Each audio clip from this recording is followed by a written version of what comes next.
Hello and welcome to Hobby Days. In this video I'll be showing you how I finally managed to work out how to do a magic circle using chenille yarn.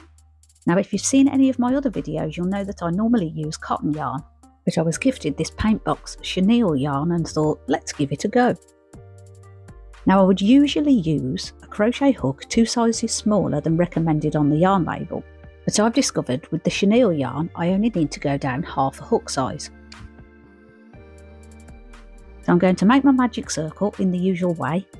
If you haven't made a magic circle before, click on the link above for my tutorial.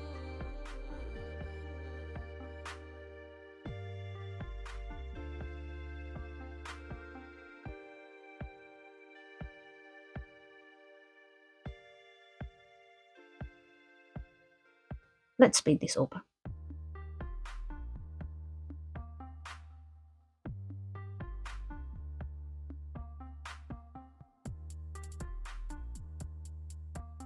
Okay, so this is where things normally go horribly wrong for me.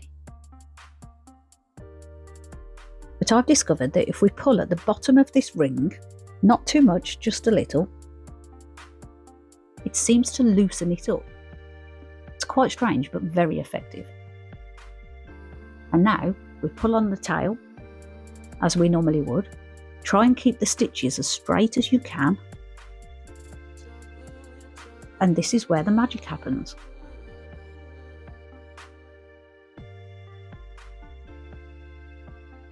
Look at that. If you've been struggling just like me, I'd love to hear how you get on with this method, so please feel free to leave a comment, like and subscribe, and I will see you next time.